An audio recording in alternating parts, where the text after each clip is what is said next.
अस्सलामुअलैकुम दोस्तों, मेरा नाम आतिका मलिक है और एक बार फिर से आप सबका खुशामदीद है आपके अपने यूट्यूब चैनल आओ सीखें विद आतिका पे।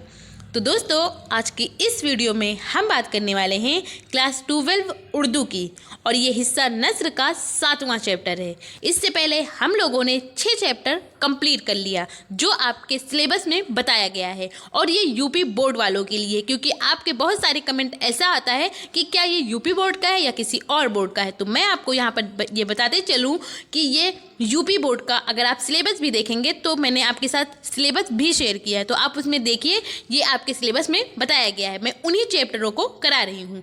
तो ये जो 7वां चैप्टर है इसका नाम है अदब उर्दू और चकबस्त, जिसको मौलवी अब्दुल हक ने लिखा है। तो आज हम जानेंगे कि अदब उर्दू और चकबस्त के सबक का खुलासा क्या है और सियाक व सबाक और तशरीह हमें कैसे करनी है, जो आपके एग्ज़ाम के पॉइंट ऑफ व्यू से काफ़ी इम्पोर्टेंट है। क्योंकि अगर आप 2024 का भी क्वेश्चन पेपर देखेंगे तो उसमें भी इसी सबक से इबारत आपको दी गई है। आपको बोला गया था कि इसकी तशरीह में सियाक व सबाक के करिए, और इससे पहले भी कई बार क्वेश्चन या इसी चैप्टर से पूछे जा चुके हैं। तो ये काफ़ी इम्पोर्टेंट है और इसके साथ साथ जो डिफ़िकल्ट अल्फाज हैं उनके क्या माने हैं वो भी आज की इसी वीडियो में हम डिस्कस करने वाले हैं। तो अगर आप इसकी PDF लेना चाहते हैं तो आप मेरे टेलीग्राम चैनल से भी जुड़ सकते हैं, जिसका नाम आओ सीखे विद AK है, और इसका लिंक आपको डिस्क्रिप्शन में भी मिल जाएगा। तो आप वहां से डायरेक्ट ज्वाइन कर इस PDF को बिल्कुल फ्री ले सकते हैं। आई होप आपको ये चीज़ें पसंद आए और आपके लिए ये वीडियो यूज़फुल हो। अगर पसंद आए तो आप इसे लाइक करिए, और अगर चैनल पर पहली बार आए हैं तो चैनल को सब्सक्राइब कर बेल आइकन को ज़रूर प्रेस कर लें। और जो भी दोस्त आपके इंटर में हैं और उन्होंने ऑप्शनल सब्जेक्ट अगर उर्दू लिया हुआ है तो उन तक इसको शेयर कीजिए। तो चलिए शुरू करते हैं। अदब उर्दू और चकबस्त, जिसको मौलवी अब्दुल हक ने लिखा है। तो मैंने इनकी फ़ोटो भी इसी में ऐड कर दी ताकि आपको पता चले ये दिखते कैसे थे।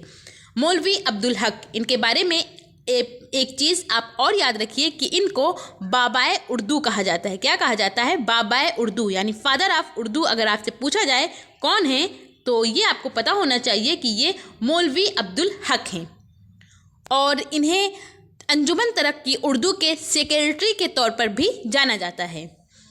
तो ये आपके 2024 में ऑब्जेक्टिव क्वेश्चन, जिसे मारूजी सवालात कहते हैं, उसमें पूछा भी गया था। तो अब हम बात करते हैं कि इस सबक का खुलासा क्या है। इस मजमून में मौलवी अब्दुल हक चकबस्त की शायराना सलाहियतों का तज़किरा करते हुए लिखते हैं कि पहले दौर की उर्दू शायरी सिर्फ माशुकाना बातों और लब व रुखसार तक ही महदूद थी। इसको मिजाजी शायरी कहना जो महज दिल बहलाने का एक ज़रिया थी। असल शायरी वो है जो हमारे समाज और कौम का एक हिस्सा है। शायर को अपने इर्द गिर्द के माहौल और शख्सियत का अक्कास होना चाहिए। शायर का सबसे बड़ा काम यह है कि वो तख़ील को गुदगुदाता है और उभारता है। तख़ील कहते हैं सोच को, कल्पना जिसे बोलते हैं, उसको गुदगुदाता है और उसको उभारता भी है। जिस कदर उसका तख़ील क़वी होगा उसी कदर वो अपने ऊपर दूसरों की हालत तारी करेगा। शायर अपने तख़ील के ज़ोर से मुंतशिर क़ुव्वतों को एक जगह जमा कर देता है और इफ़राद को जमात में मुंतकिल कर देता है। इफ़राद कहते हैं एक शख्स को, और जमात यानी पूरी जमात में बदल देता है। एक अच्छा शायर जो होता है। इस काम को उर्दू के जिन 3 शायरों ने बखूबी अंजाम दिया है उनके नाम हाली, जिनका पूरा नाम अल्ताफ़ हुसैन हाली है, और दूसरे आते हैं चकबस्त, जिनका पूरा नाम पंडित ब्रिज नारायण चकबस्त है, और इसके बाद फिर एक और आते हैं इकबाल, जिनका पूरा नाम अल्लामा इकबाल है। इन तीनों का कलाम सुकून व जमूद को तोड़ने वाला, गफलत व काहली को मिटाने वाला और दिलों में एहसास व हरकत पैदा करने वाला है। इन तीनों ने मुल्क व कौम की जो खिदमत की है वो किसी और से ना हो सकी। शायरी का मकसद सिर्फ लुत्फ व कैफ को हासिल करना नहीं बल्कि जमूद को तोड़ना भी है। इन तीनों शायरों ने अपने कलाम के ज़रिए कौम को बेदार करने की हर मुमकिन कोशिश की है। चकबस्त आज़ादी के दीवाने थे। वो अपने मुल्क की बेबसी और खस्ता हाली को देखकर बेचैन हो जाते थे। उनका कलाम दर्द से भरपूर होता था।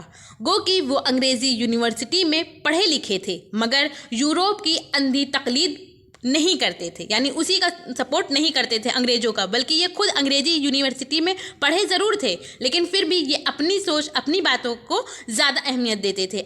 जो यूरोप कहते हैं, जो अंग्रेज़ लोग होते हैं, उनके अंधी बिल्कुल आंखें बंद करके उन पर भरोसा नहीं करते थे। इनको इंसानी जज्बात से गहरी वाक़फियत थी, जिन्हें वो बड़ी खूबी से बयान कर जाते थे। इसलिए उर्दू अदब में इनका एक खास मुकाम है। किनका? पंडित बृजनारायण चकबस्त का। इसके बाद जो पैराग्राफ है उसके बारे में बात करते हैं। तो ये जो पैराग्राफ है ये आपके 2018 और 2023 के क्वेश्चन पेपर में पूछा गया था। ये पैराग्राफ था कि एक ज़माना था कि ... तुली खड़ी है। तो इसका सियाक व सबाक आप लिखिए कि ये नसरी पारा, आप यहाँ पर ये पैराग्राफ भी लिख सकते हैं, ये इक्तिबास भी लिख सकते हैं और ये इबारत भी लिख सकते हैं। तो ये कई सारी चीज़ें लिख सकती हैं, बिल्कुल गलत सही होगा, गलत नहीं होगा। ये नसरी पारा मौलवी अब्दुल हक के मज़मून अदब उर्दू और चकबस्त से अख़ज़ किया गया है, यानी लिया गया है। इसमें मुसन्निफ़ ने चकबस्त की शायराना खुसूसियात बयान की है। इसके बाद तशरीह लिखिए और तशरीह में लिखिए कि एक ज़माने में हमारी उर्दू शायरी लुत्फ़, सहबत और तफरीह व तफन्नुन का ज़रिया थी। एक वक्त ऐसा भी था कि हमारे पास दौलत थी, शराफत थी, हुक्मरानी अपनी ही थी और फारिग अलबाली भी हासिल थी। देगर दुनियावी काम धंधों और कारोबार के साथ ऐश व इसरत भी मैसर थी और इस सामान ऐश का एक अंसर शायरी भी थी। लेकिन वक्त भी एक हाल पर नहीं रहता। दुनिया बहुत बदल गई है। हमारे शोरा ने ज़माने की नेरंगी को माशूक के तलओन से तशबीह दी है, लेकिन बेचारे माशूक खुद अपने ज़माने के सामने मजबूर और लाचार हैं। अब ज़माने की रोश बदल चुकी है, यानी नए दौर का आगाज़ हो गया है। नए ख्यालात और नए हालात की हम आहंगी है और इसके साथ नई नई मुसीबतें और आफतें यानी परेशानियां भी हमारे सामने सर उठाए खड़ी हैं। इसके बाद अगला पैराग्राफ है, फ़न शेर के लिहाज ... बना देती है। तो इसका सियाक व सबाक आप लिखिए कि ये पैराग्राफ मौलवी अब्दुल हक के मज़मून अदब उर्दू और चकबस्त से अख़ज़ किया गया है, यानी लिया गया है या मुंतखब किया गया है। इसमें मुसन्निफ़ ने चकबस्त की शायराना खुसूसियात बयान की है। इसके बाद तशरीह लिखिए और उसमें लिखिए कि मौलवी अब्दुल हक फ़न के एतबार से शायर की दो किस्में बताते हैं। एक निजी हैसियत जिसमें उसके शेर कहने की कैफियत, ये शहर नहीं बल्कि शेर होगा, शीन होगा और इसके बाद ऐन होगा और रे होगा, ये ऐसे शेर होता है। ये शहर हो गया है तो इसको गलत कर दीजिए और ये शेर आप सही करिए कि शेर कहने की कैफियत और हालत है और दूसरी हैसियत है उसका जमहूर से ताल्लुक़ और यही उसकी शायरी की असल कसौटी है। वो एक जुमले में बयान करते हैं कि शायर खल्क़ुल्लाह के लिए इतना कुछ कर सकता है जो वो अपने लिए नहीं कर सकता। शायर की एक हालत या कैफियत ऐसी भी है जो एक दूसरे आलम में पहुंचा देती है और उसे असली या हकीकी दुनिया से कुछ लेना देना नहीं रहता, वो इसी हालत में महफूज होता है। अक्सर नाक़दीन इसी को शायरी का असल मकसद समझ लेते हैं। अगर शायर इसी आलम में जाकर वहीं का हो जाए तो बहक जाता है, मगर असली शायर उस आलम में पहुंचकर अपने अंदेशों, ख्वाहिशों और उम्मीदों या राज हाय सरबस्ता को इस तरह पेश कर देता है कि वो एक तड़प के साथ हकीकी और ज़िंदा दुनिया की तरफ गामज़न हो जाता है। इसके बाद अगला है जो आपके 2024 के क्वेश्चन पेपर में पूछा गया था। ये इबारत थी कि हम एक दूसरे के ... में बदल देता है। तो इसका सियाक व सबाक आप लिखिए कि ये इक़्तिबास मौलवी अब्दुल हक के मज़मून उर्दू अदब और चकबस्त से लिया गया है। ये उर्दू नहीं बल्कि अदब उर्दू, ये नाम है, अदब उर्दू और चकबस्त से लिया गया है। اس میں مصنف نے چک بست کی شاعرانہ خصوصیات بیان کی ہے۔ اس کے بعد تشریح کریے اور تشریح میں لکھیے کہ مولانا کہتے ہیں کہ ہم ایک دوسرے کے معاملوں میں دلچسپی ضرور لیتے ہیں، لیکن یہ دلچسپی ایک طرح کی قربانی ہوتی ہے۔ مثال کے طور پر اخباروں میں کرکٹ اور فٹ بال کے میچوں یا ان کے بیچ ہونے والے آپسی ٹکراؤ اور جھگڑے سے ہے۔ یہ دلچسپیاں مستقل نہیں رہتی ہیں، ہمیں ان سے کوئی ہمدردی نہیں ہے جب تک کوئی ایسی طاقت نہیں ہوگی جو لوگوں کو ناانصافی، رسم و رواج کے ظلم اور گمراہوں کے خلاف آمادہ کر دے۔ کبھی بھی کوئی سچی ہمدردی اور حقیقی میل ملاپ پیدا نہیں کر سکتا۔ سیاسی لیڈر بھی اسے پوری طرح سے نہیں بنا سکتے کیونکہ وہ لوگوں کی سوچ کو نہیں ابھار سکتے۔ وہ ایک شاعر ہی ہے جو ان کی سوچ کو گدگداتا ہے اور دبی ہوئی آگ کو بھڑکاتا ہے اور انہیں ایک ساتھ باندھتا ہے۔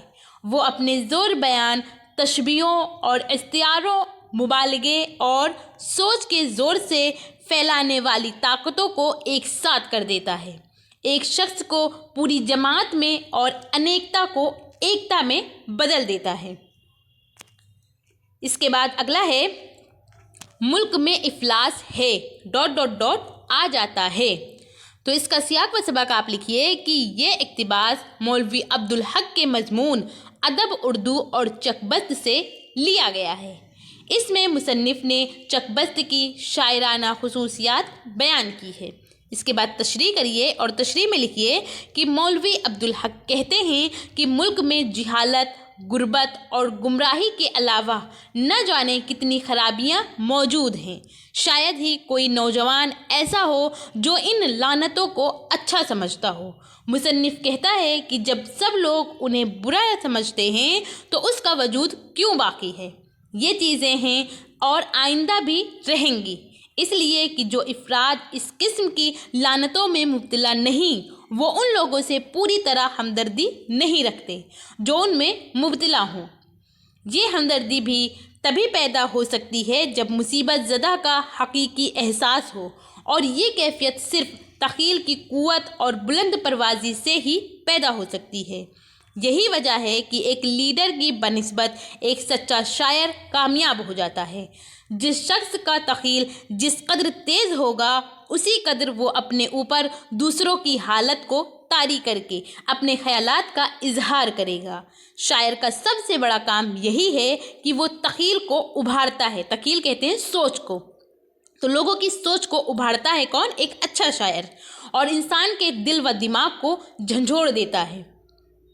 اس کے بعد اگلا پیراگراف ہے، یہ کام ہماری اردو ... عزت کرتے ہیں۔ تو اس کا سیاق و سباق آپ لکھیے کہ یہ اقتباس مولوی عبدالحق کے مضمون ادب اردو اور چک بست سے اخذ کیا گیا ہے، یعنی لیا گیا ہے۔ اس میں مصنف نے چک بست کی شاعرانہ خصوصیات بیان کی ہے۔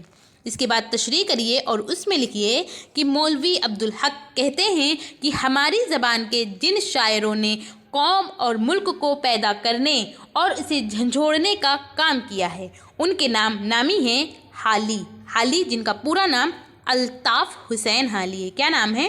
الطاف، اور پھر اس کے بعد ہے الطاف حسین حالی، یہ حالی کا پورا نام ہے۔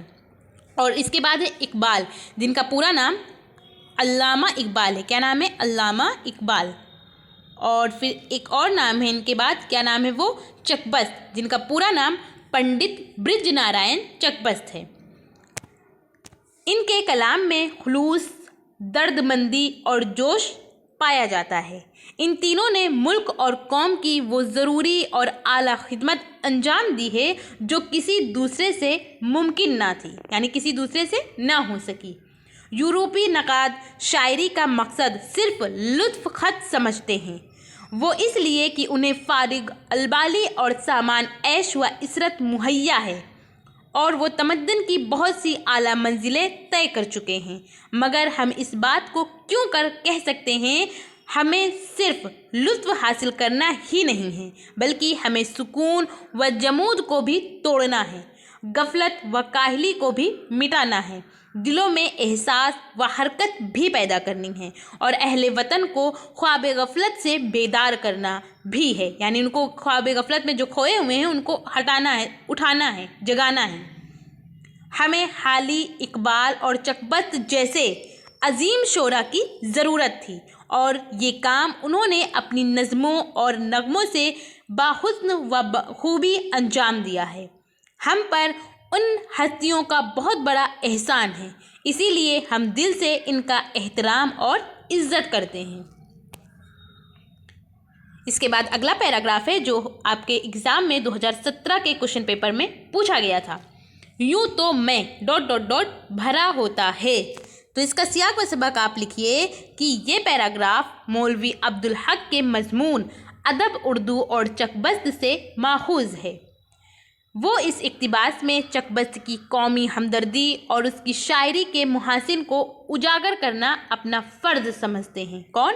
मौलवी अब्दुल हक, जिन्हें बाबाए उर्दू कहा जाता है। इसके बाद तशरीह करिए और तशरीह में लिखिए कि मौलवी अब्दुल हक कहते हैं कि मैंने यूँ तो एक बार चकबस्त का कलाम पढ़ा था, मगर 3 साल कब्ल यानी 3 साल पहले एक तालिबे इल्म ने जिसका मजमून उर्दू था, मुकाले के लिए चकबस्त का इंतखाब किया। उसे ये काम में मेरी निगरानी और हिदायत में मुकम्मल करना था। वो निहायत मेहनती और शौकीन तालिबे इल्म था। ये किसकी बात कर रहे हैं? तो ये चकबस्त की बात कर रहे हैं, मौलवी अब्दुल हक।